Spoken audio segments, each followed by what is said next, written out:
textos de cine.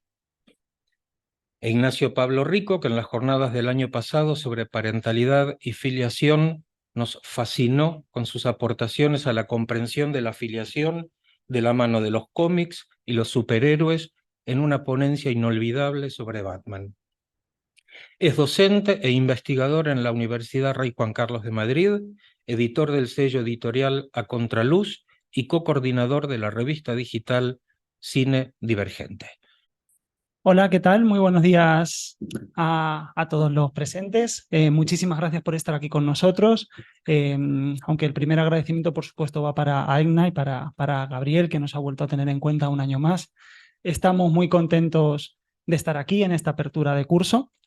Y bueno, nada, vamos a estar hablando, digamos, desde perspectivas bastante distintas, Raúl Álvarez y yo, de heroísmos adolescentes. Voy a hablar primero yo, después hablará Raúl y más tarde esperamos poder tener una pequeña conversación en la que seguro que podréis aportar muchísimas cosas porque a los dos nos interesa la adolescencia en el cine, nos interesa el heroísmo en el cine, pero ciertamente ninguno de los dos tiene formación psicoanalítica, así que desde ese punto de vista estoy seguro que saldrán aportaciones muy interesantes.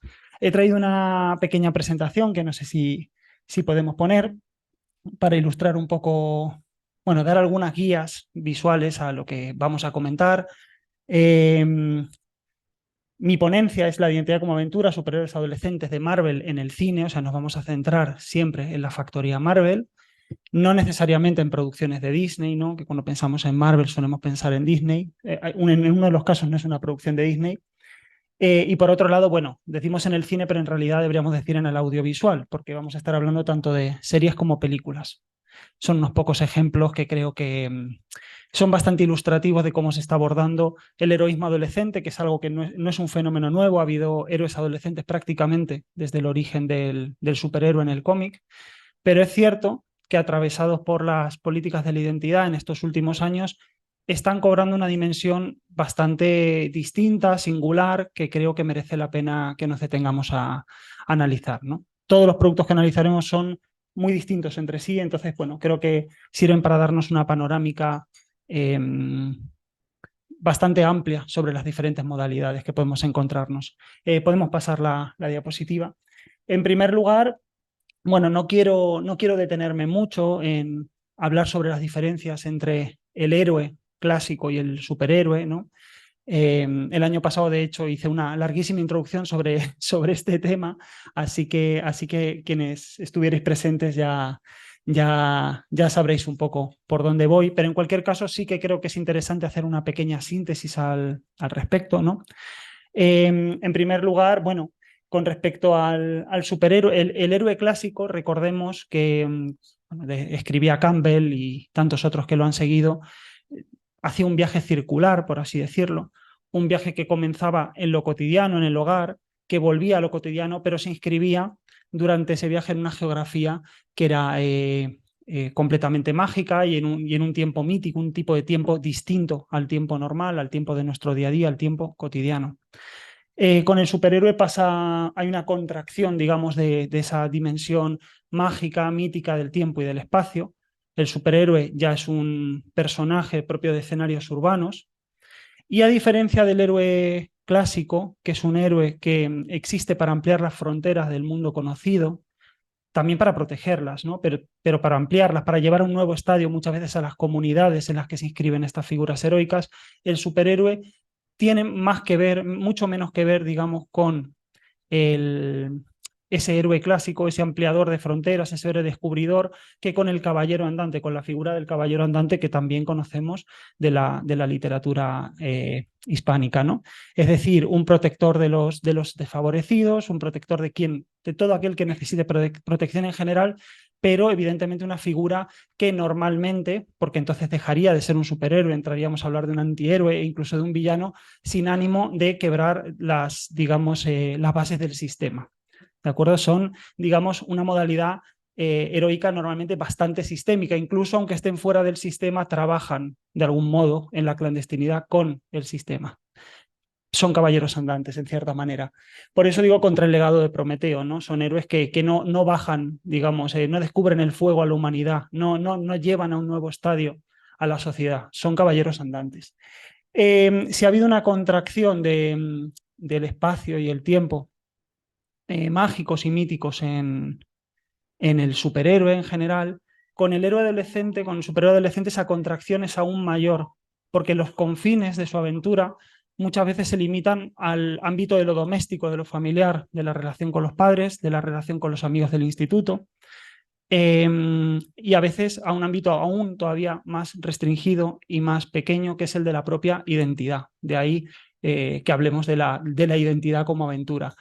En este sentido, sí me gustaría, podemos pasar la diapositiva, muchas gracias, que hablemos brevemente de un tema, bueno, que está en la conversación desde hace décadas, en la conversación por lo menos académica y que poco a poco se ha ido filtrando también en otros ámbitos de conversación donde antes no estaba. Casi todos hemos oído hablar, seamos del ámbito académico o no, de las políticas de la identidad. No quiero meterme en debates a propósito del tema, tampoco es mi mayor campo de experiencia, pero sí que creo que tiene una importancia bastante grande en el perfil de estos nuevos héroes adolescentes, ¿no? Hablando a partir de la popularización de todas estas categorías nuevas de pensamiento a propósito del sujeto que crean las políticas de la identidad. Entonces, bueno, lo que sostiene Hobsbawm, que es el autor que estamos citando aquí, es que términos como identidad o etnicidad no formaban parte de la terminología, digamos, en humanidades, en ciencias sociales, hasta ya los años 60, ¿no? Entonces, bueno, a partir de ahí, digamos, aunque todavía es pronto para hablar de políticas de la identidad, teníamos que llegar a los 70, empieza a aparecer esta terminología y, por tanto, se empieza a comprender la identidad como un conjunto de criterios de definición de un sujeto, conjunto de criterios que tienen que ver con la raza, con la sexualidad, con el género, y también, y esto es bastante importante, ahora volveremos a ello, con un sentimiento interno, con cómo se siente ese individuo, ese sujeto con respecto a sí mismo, ¿no? Un sentimiento de unidad, de coherencia, de pertenencia a un grupo, etcétera, etcétera.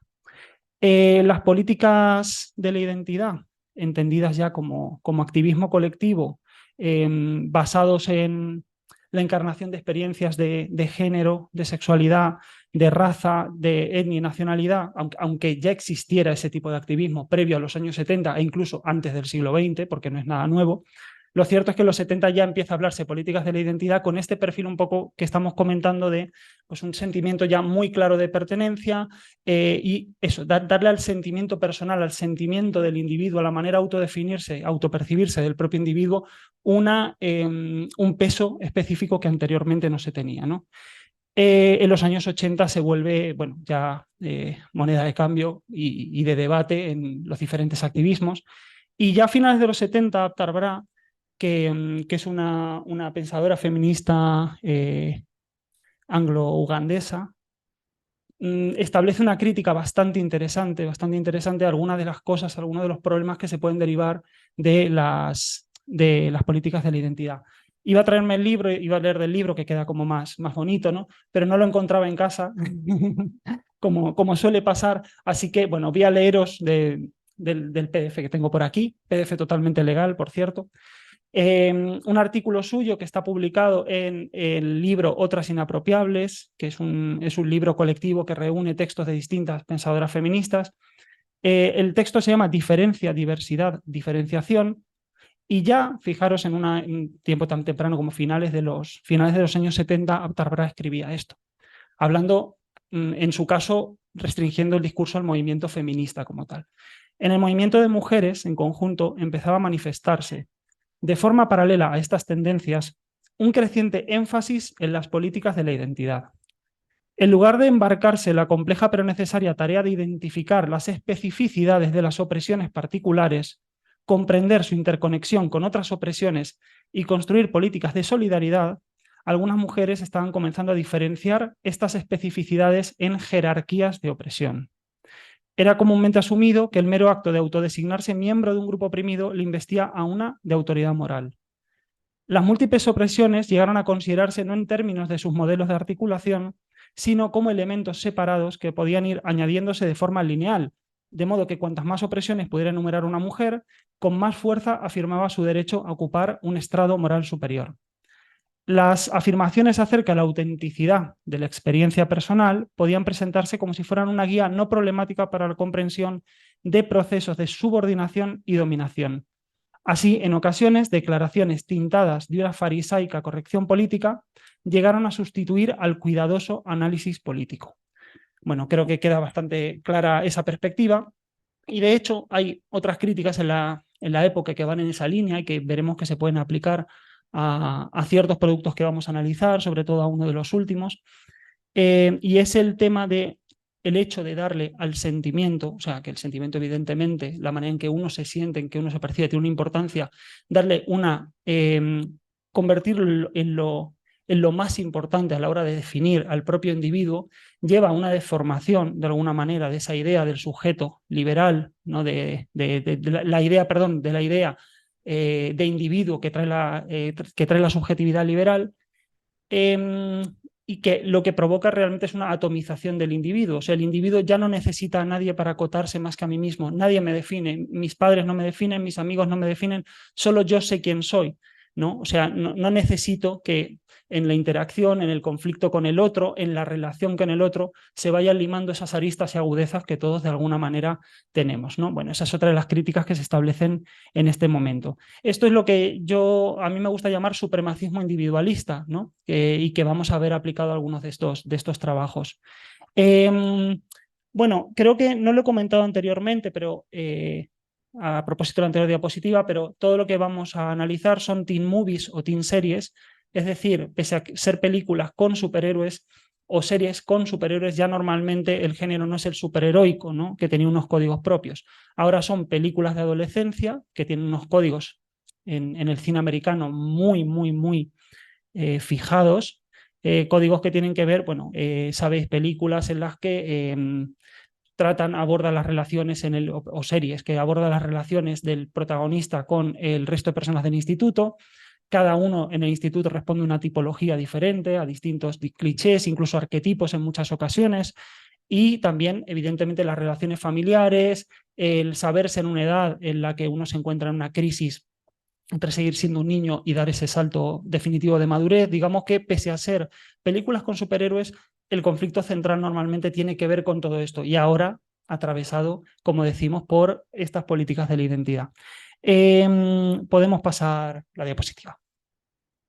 Bueno, el primero de estos trabajos, que probablemente sea el menos estimulante en los términos que estamos analizando aquí, es Ojo de Halcón.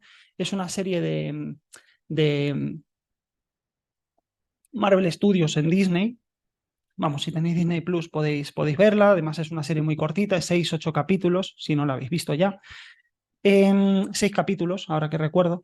Y en realidad en esta serie lo que estamos percibiendo es la crónica de una cesión de testigo. Ojo de Halcón, que es uno de los Vengadores, de los Avengers más conocidos, uno de los principales, bueno, casi un Avenger de segunda fila, pero que ha estado constantemente en las aventuras de todo este grupo de personajes. Está cansado de alguna manera de ser un superhéroe y por tanto se va a dar un tipo de renovación generacional. Una renovación generacional que tiene mucho que ver con lo adolescente, ¿no? Él en realidad le va a ceder el testigo a esta chica que vemos aquí, que es Kate Bishop, interpretada por la actriz Hailee Steinfeld. Y me parece interesante porque, digamos, este nuevo protagonismo del adolescente como héroe aparece en un contexto de crisis de lo superheroico.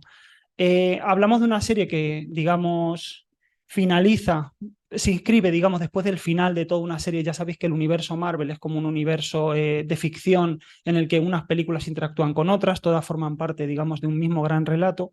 El primer gran relato del universo Marvel ya ha culminado y en ese contexto, Ojo de Halcón, uno de los personajes, como digo, que ha estado siguiendo todas estas aventuras, se encuentra ya en un mundo que podríamos denominar postheroico, un mundo en el que los superhéroes ya no tienen el mismo peso, excepto como objeto consumible para los adolescentes, como esta chica, Kate Bishop, que acabará heredando el arco y las flechas y la identidad de Ojo de Halcón, ¿no?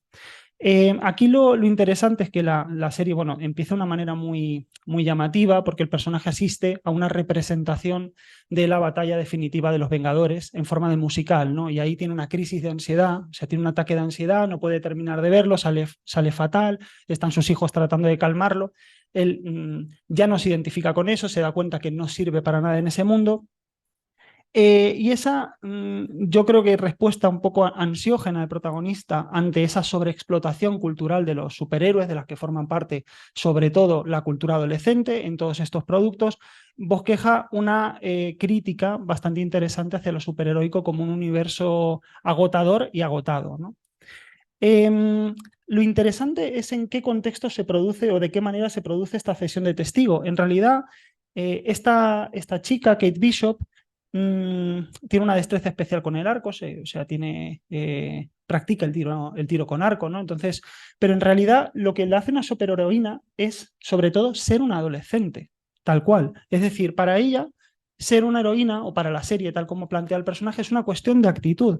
La curiosidad adolescente, el afán de descubrir el mundo que la rodea, el valorar esa posibilidad que se abre ahora ante ella de obtener una independencia mayor en su vida, eso, o sea, la propia adolescencia, el propio empuje, la voluntad del adolescente es lo que convierte a este personaje en un personaje heroico. Es heroico porque es adolescente. El camino la lleva además a descubrir, como decíamos, este replegamiento de estos héroes adolescentes a contextos cada vez más íntimos, a descubrir la propia naturaleza de su familia, ¿no? A descubrirla de manera traumática. Su madre no es quien ella pensaba. Y por tanto a definir cuál ha de ser su rol en el futuro ante su propia familia. Ella ya no es simplemente una hija de una madre, es de pronto algo más, ¿no? Ella empieza a responder de otra manera que no es la que respondía cuando era una niña.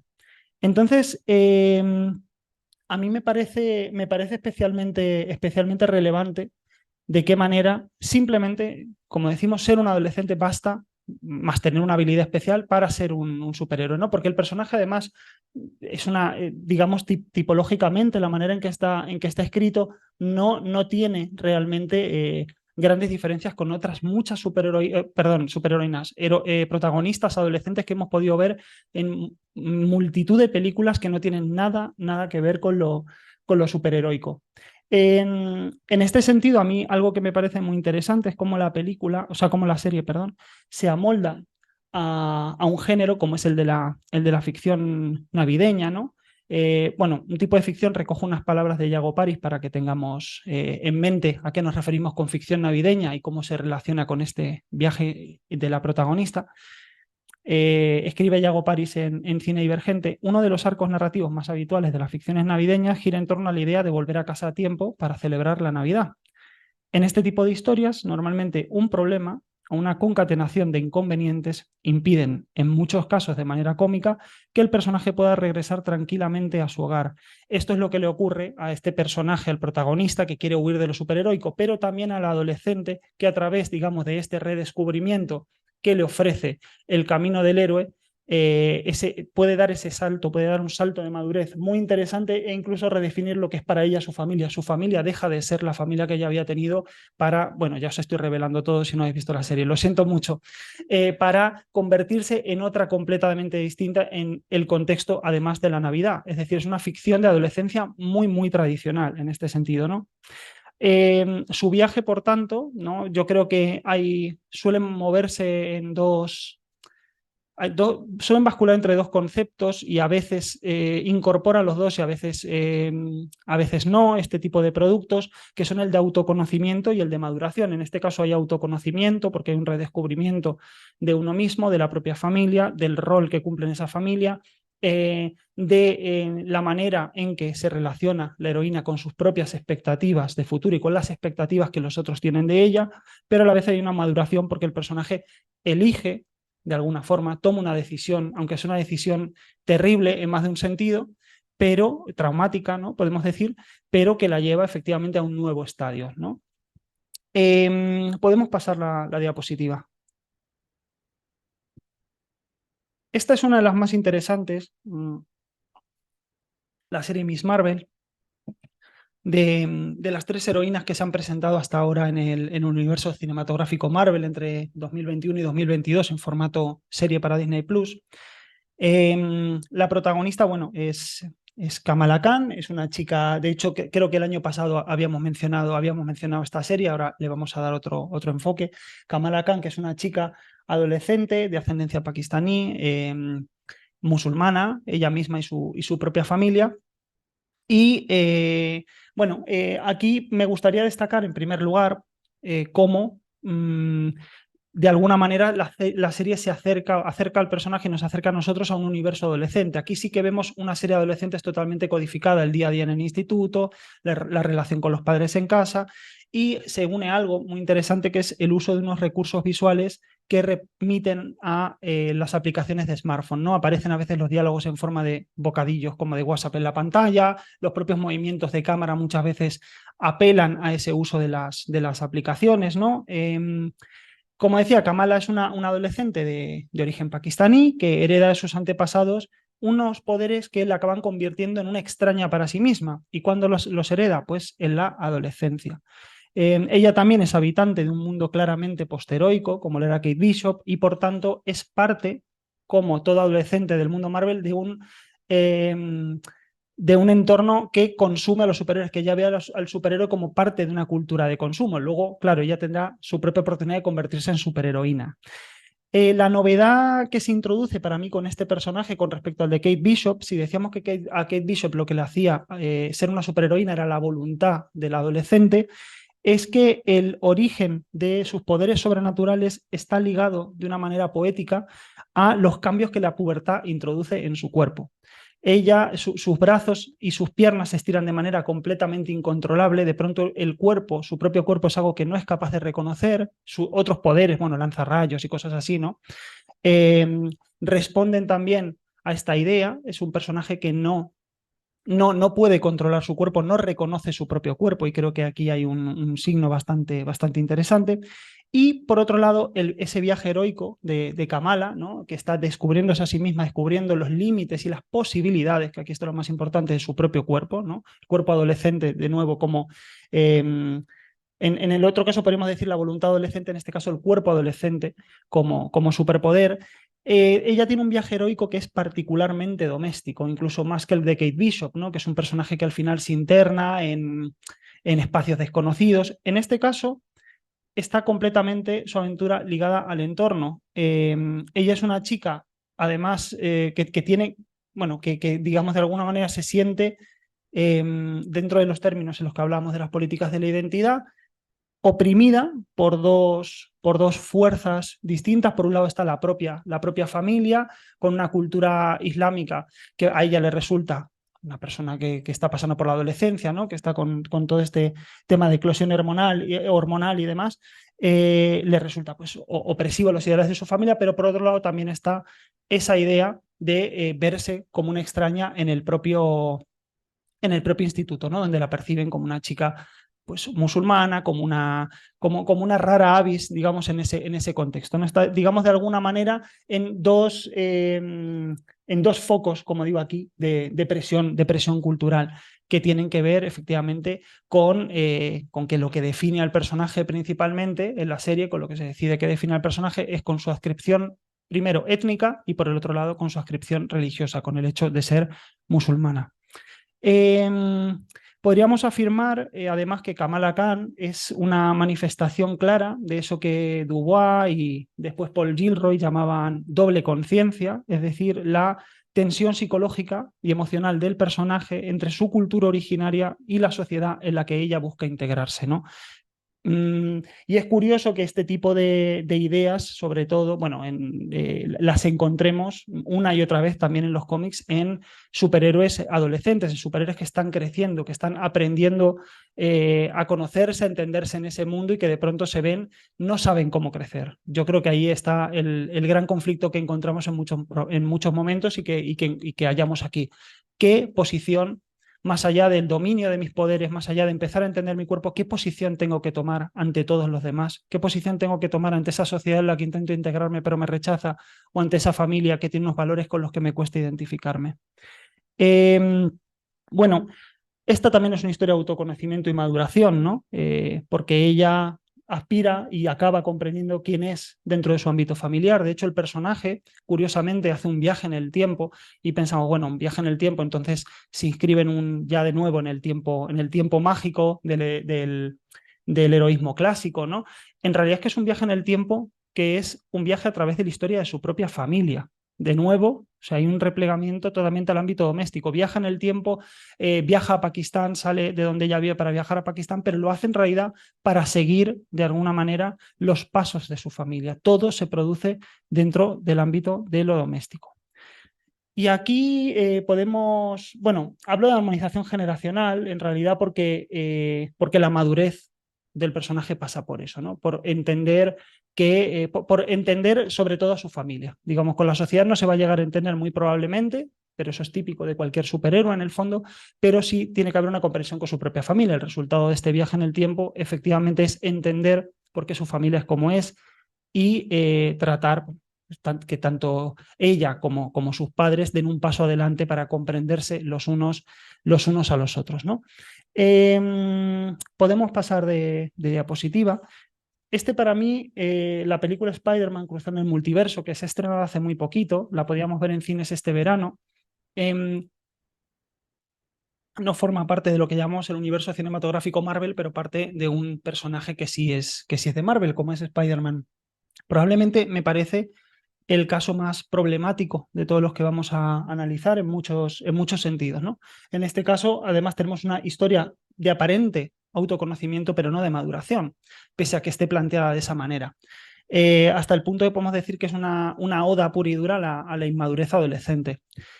Esta película forma parte de una futura trilogía, tiene ya una primera parte que es Spider-Man creo que es en el multiverso, no recuerdo muy bien cuál era el título, no sé si lo recordéis por aquí. Era porque la segunda, esta segunda es Cruzando el Multiverso, bueno, no recuerdo muy bien, pero vamos, que tiene una primera parte y se espera el estreno de una tercera parte yo creo que no antes de 2025.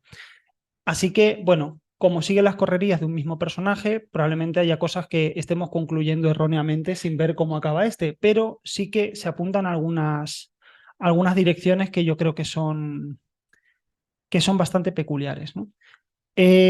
Aquí no tenemos al Spider-Man que habíamos visto de toda la vida, ¿no? Sino que es un nuevo Spider-Man. Lleva mucho tiempo en los cómics, pero en el cine sí es nuevo. Es Miles Morales, heredero, un chico afrolatino que es heredero, digamos, de Peter Parker, del Spider-Man tradicional, entrenado por él, ayudado por él. Y un chico además con mucha conciencia de barrio, con una conciencia racial también muy marcada, ¿no? Un personaje muy típico de todo este contexto que comentamos de políticas de la identidad que en esta segunda película, bueno, se da una serie de eventos que no tiene tampoco mucho sentido relatar, pero si en la primera él descubría que existe un multiverso, es decir, que existen múltiples versiones de nuestro mismo mundo, ¿no? Que en realidad no estamos en la única línea dimensional posible, o la única realidad dimensional posible, sino que existen muchísimas y en todas hay versiones de nosotros mismos completamente distintas. Aquí el personaje tiene la posibilidad de llegar a un cuartel general donde se encuentra con cientos de versiones distintas de lo que es Spider-Man, ¿no? Bueno, aquí pasan cosas realmente muy curiosas con el personaje, porque en primer lugar sabemos que todo superhéroe, esto no lo decíamos antes, pero bueno, es una cosa que casi damos por hecha, tiene un evento más o menos traumático que acaba de alguna manera sellando el inicio de su camino heroico. Miles Morales todavía no ha tenido ese evento traumático en su vida, pero descubre que lo va a tener. Descubre que lo va a tener y efectivamente, el resto de Spider-Man de este multiverso, para que lo tenga y llegue a ser uno más, tratan de intentar de que él no frene ese evento, que sería, en este caso, la muerte de su padre, que es agente de policía. Sin embargo, lo que sucede aquí es bastante curioso y es que él se revela contra ese camino heroico, es decir, contra ese camino, bueno, heroico o camino superheroico, contra este camino que dice que de alguna manera necesita la muerte de su padre, necesita perder a su padre para culminar este tránsito identitario del propio personaje que lo llevará a ser el superhéroe que tiene que ser. Y es verdad que cuando vemos la película como espectadores es fácil que nos identifiquemos con el personaje, ¿no? Un personaje que se está revelando, aquí sí, como los viejos héroes clásicos, contra el destino. Está diciendo, yo puedo romper, ¿no? O sea, es una postura en realidad también muy romántica, yo puedo romper con lo que el destino quiere de mí, puedo trazar mi propio camino sin necesidad del destino. Pero hay algo profundamente inmaduro en la ruptura de este ciclo heroico. No se hace para vislumbrar otro camino más allá de los que pudiera analizar Joseph Campbell, ¿no? Pensar otra modalidad, otras posibilidades del héroe, sino como un canto casi a este supremacismo individualista que comentábamos antes, y ahora trataré de desarrollar un poco. Eh, el héroe aparece aquí, este personaje adolescente, como pura voluntad, o sea, como una voluntad casi, bueno, pienso en el discurso de la nación alemana de Fichte, ¿no?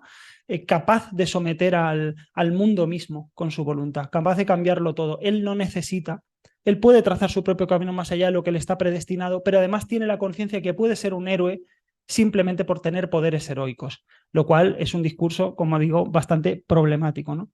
Él accede a esta central donde se reúnen los Spider-Man de todos los universos que existen en el multiverso, pero lejos de mostrarle a este adolescente, a este héroe adolescente, las muchas posibilidades del yo, ya sea en términos filosóficos, psicológicos o metafísicos incluso, lo que vemos se presenta como una gran fiesta, ¿no? La conciencia que adquiere él al ver todo este universo o que nos está manifestando la propia película es la de yo puedo ser lo que quiero ser en cada momento y nadie tiene ni puede decir nada al respecto, ¿no? O sea, realmente tenemos que ver todavía cómo culmina esta trilogía, efectivamente, pero se está apuntando completamente en esta dirección. Eh, entonces, aquí hablamos de un renegar, por un lado, al camino heroico y una percepción y abrazarse una percepción del yo como un acto performativo sin límites. Yo soy lo que performo en cada momento. Con mucha habilidad, bueno, yo creo que la película merece la pena verla porque es verdad que es un trabajo audiovisualmente muy interesante, pero precisamente también todo este andamiaje audiovisual que presenta estas posibilidades del yo como una gran festividad va en sintonía con el discurso de la película. Eh, Así se ve muy bien, creo que la contradicción absoluta en la que cae la película que lleva al héroe adolescente a este supremacismo individualista que decimos, ¿no? Entendemos que el individuo, o vamos, es algo que creo comúnmente compartido y que creo que la propia película trata también de referirse a esta idea, es singular, es absolutamente singular, es único y en la adolescencia hay mucho de descubrimiento de esa singularidad y la propia película, bueno, todos estos trabajos que estamos analizando así lo muestran. Pero pasamos a una idea que es no solamente el individuo es completamente singular, sino que cada individuo se basta a sí mismo y no necesita nada, nada más. Solo uno, además, se puede dar forma a sí mismo. Nadie puede decirme nada, nadie pinta nada en realidad a la hora de definirme individualmente. Y bueno, ya sabemos qué problemas conllevan este tipo de ideas, ¿no? Y por tanto, siendo infinitamente mutables, definiendo a cada minuto quiénes somos a espaldas de cualquiera que nos rodee, sin que realmente el otro pinte absolutamente nada en nuestra existencia, de ser singulares pasamos a ser una mera potencialidad constante. Es decir, el superhéroe adolescente se convierte en un vacío, en una especie de potencialidad que nunca, nunca, nunca termina de definirse. Esto es una idea también interesante sobre la propia adolescencia, por supuesto. O sea, no estoy desmereciendo el interés que tiene en sí mismo este tipo de acercamiento, pero también se nos está diciendo de alguna manera, se nos está convirtiendo al héroe adolescente en una gran nada. Y hay justamente, podemos pasar de diapositiva, hay una película, una última película, bueno, creo que no se ve completa la diapositiva, pero no hay ningún problema, no pasa nada. Yo os lo voy a contar, con que veáis esta bonita imagen nos basta. Pertenece a la película Spider-Man No Way Home. Esta sí es una película de Spider-Man perteneciente al universo cinematográfico Marvel. Esto es lo de menos, no es con lo que nos tenemos que quedar, ¿no? ¿Por qué la pongo como a modo de coda? ¿Por qué sería como la última película sobre la que me gustaría hablar? Porque sí que creo que es una película frente a los problemas que nos podemos encontrar en alguno de los productos mencionados y especialmente en este último, en Spider-Man cruzando el multiverso. Aquí hallamos una propuesta que argumentalmente tiene algunas similitudes con la última, pero que creo que realmente propone un acercamiento maduro y de maduración al superhéroe adolescente. En este caso es bastante curioso porque es una película que también parte de la idea de la inmadurez adolescente, bueno, en realidad como casi todos estos trabajos, pero aquí nos encontramos a un joven Peter Parker, interpretado por el actor Tom Holland, ¿no? Que es justamente el que estamos viendo, al que le estamos viendo la nuca, al que estamos viendo de espaldas, que está en su último año de instituto, casi a punto de entrar a la universidad y toma una decisión que es ayudarse de otro superhéroe, el Doctor Extraño, que puede manipular la realidad con hechizos muchas veces a su antojo, para conseguir que muchas de las personas que saben que él es Spider-Man, ¿no? Porque eso pone en peligro también a su familia, lo olviden, es decir, hacer una manipulación absoluta de la realidad. Pide un deseo, quiero que lo olvide todo el mundo, pero de pronto a mitad de este hechizo le dice al Doctor Extraño, no, pero espera, mi tía no. Bueno, vale, tu tía no. No, pero espera, mi novia tampoco. No, pero espera, mi mejor. Entonces, ese intento evidentemente sale mal. O sea, el hechizo lo que hace es abrir también las puertas de todo este multiverso y atrae villanos de otras sagas cinematográficas de Spider-Man que hemos visto en otros tiempos y también a los otros dos actores que han interpretado a Spider-Man recientemente. Tobey Maguire y a la izquierda y Andrew Garfield a la derecha. Pero aquí es mucho más estimulante lo que ocurre, porque el personaje efectivamente se encuentra con otras versiones de sí mismo, pero ese encontrarse con otras visiones de sí mismo no se da ese descubrimiento de la potencialidad sin límites del individuo, del yo puedo decidir quién soy y mi destino a cada minuto y nada puede ponerse en mi camino, sino que aquí lo que tiene ese ver al otro, a ese otro que es uno mismo, es un reconocimiento. Es decir, ese reconocimiento que lleva una mayor comprensión también de que es uno, ese entender, ¿no? Que yo soy quien soy porque también soy capaz de verme en el otro. Y eso precisamente es el salto de madurez del personaje. Además, aquí hay algo muy interesante frente a esa idea de todos los Spider-Man.